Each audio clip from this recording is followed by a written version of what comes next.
The Chaser Report is recorded on Gadigal land.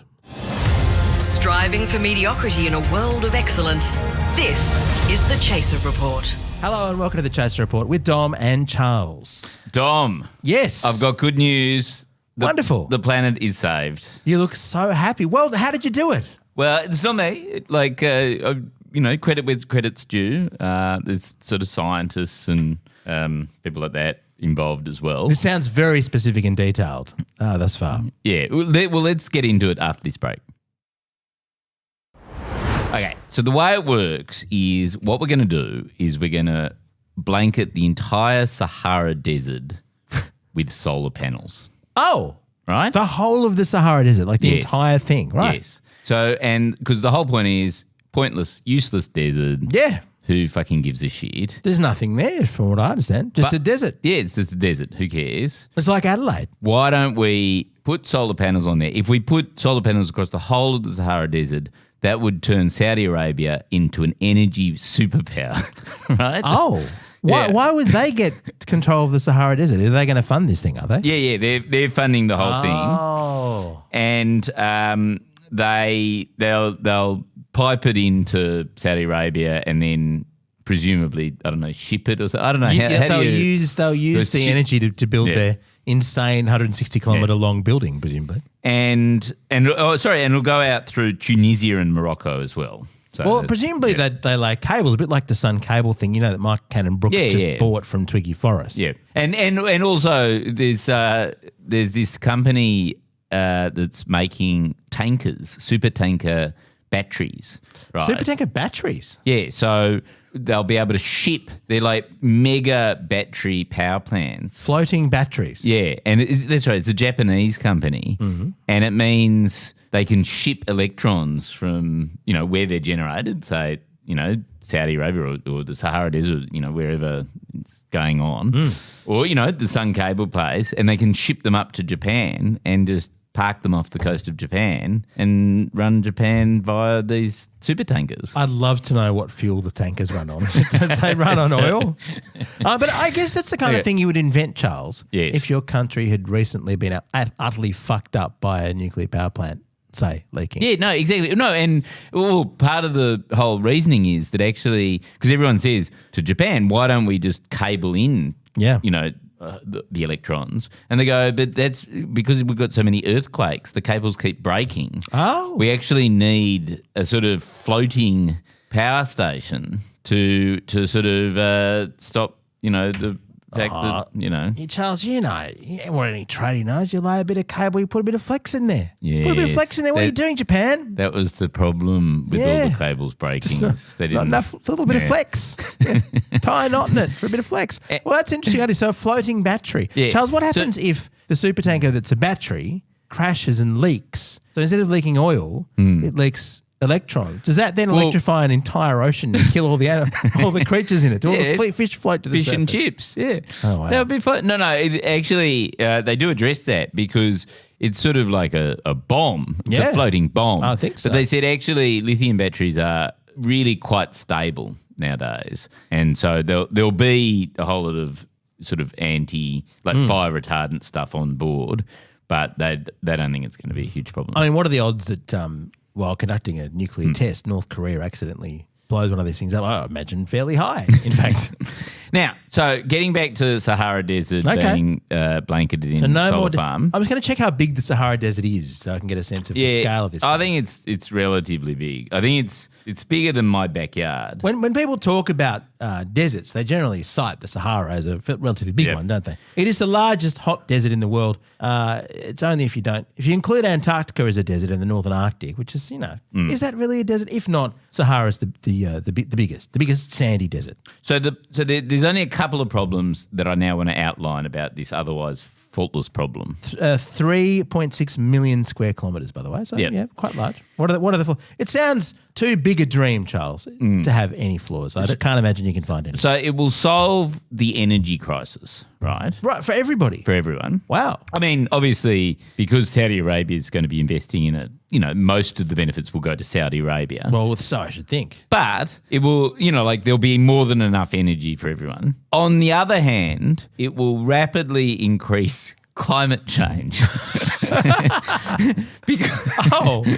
That little thing. Okay. Because it turns out one of the key functions of the Sahara Desert at the moment is reflecting light. So you know how, white surfaces just bounce the light off. Back, yeah. Solar panels are dark. They are right? to absorb the light. Yes, but they only absorb 15% of all light, right? Which means that the other 85% gets dispersed as heat, right? So they heat up. And then the heat has nowhere to go. So it just is going to heat the globe, right? And so what that's going to lead to, this is honestly true, is if this plan goes ahead, there apparently it will sort of supercharge cyclones throughout Vietnam, like in that whole area of Vietnam. So it'll sort of create this huge heat wave, constant heat wave that then fuels cyclones, several thousand kilometres away, just constantly turning that whole region into sort of a storm. But Charles, cell. we won't care because we'll have very cheap Saudi air conditioners. No, exactly. It doesn't matter how hot it It'll be gets fine. outside. Yeah. And I was reading the other day, Charles, following up your the point you've made a few times. I was surprised to read it in a credible publication, saying that the way heating is going, the north of Australia will essentially be uninhabitable, as will much of the world. Yes. Because it will simply be too hot for human habitation. I hadn't heard that said by anybody other than you. Yeah. So I was a bit shocked to. So it's in the pivotal book, The Uninhabitable Earth, which is a great read, by the way, if you want to be incredibly depressed for the rest of your life. Because essentially The Uninhabitable Earth was written about 8 years ago now, and every single prediction it says things like by 2020, Australia will have these bushfires that are even more amazing than ever before, and by the all this stuff's happening. So that's one of the consequences, the cyclones in Vietnam. Yeah, I'm just imagining a giant solar array across the whole of the Sahara Desert. I looked at it on the map here. It's basically the northern sort of 20% of the African continent. That entire thing is the Sahara Desert, pretty much, except for a few little strips where there's cities. Yes, but dare to dream, Dom. Yeah. Dare to dream. It will solve the entire world's energy problems, right? And keep Saudi Arabia being an energy superpower. But the other consequence, which is not necessarily that good for global, warming and stuff, is that if you put solar panels over the Sahara Desert, yes, it will stop the wind taking the sand. And the sand in the Sahara Desert is actually incredibly nutrient rich, apparently. Oh. Yeah, I didn't know that. Because it was, until 5,000 years ago, it was actually a tropical rainforest or something.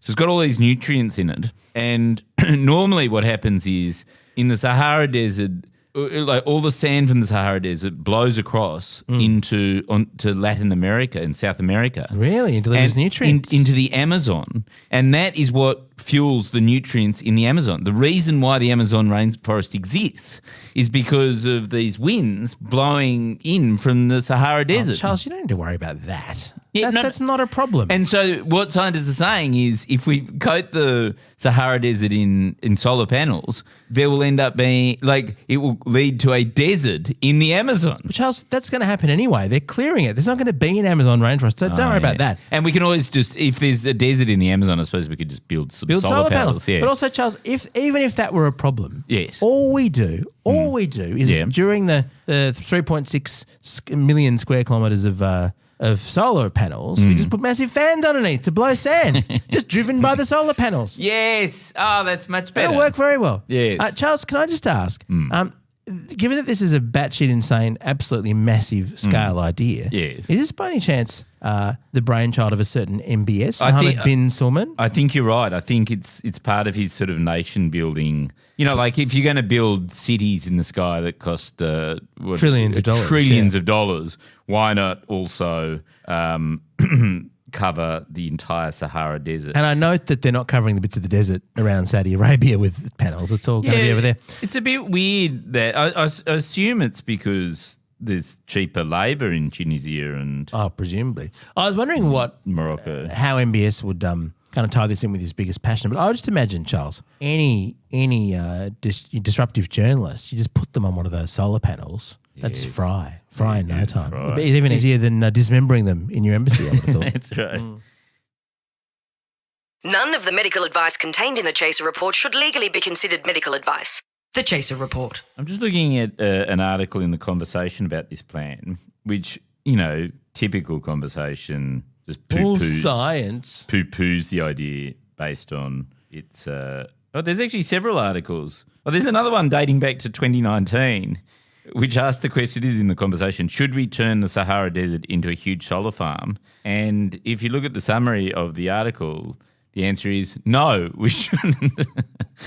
God, look at this. So there's lots of people saying that we should do it. It's not just Saudi Arabia. So it would provide, no, but look at this. Saharan solar would provide 7,000 times more electricity than is generated for Europe. Yeah, and see here, 7,000 times. Far more than the world's current energy demands. Yes. I mean, couldn't we just build solar on a bit of it? Because, Charles, I don't know about you, but my theory would be, I'm not a scientist, I'm not an expert, that you wouldn't need more than the world's energy demands. Like the whole total of the world's energy demands, you wouldn't need to generate like 4 times more, which is an estimate I've read about this. Right. Like just one time the world's entire energy demands would be what you'd need. But we would all need but under this plan, the whole planet would heat up enormously. So we'd all need air conditioners. More air so conditioning. we'd need, and we'd probably need to keep building. Oh, all the time. Yeah, because then the Amazon rainforest would collapse, and that would mean there'd be more carbon, which would need more air conditioning. You'd be living in a fridge, basically. Yeah.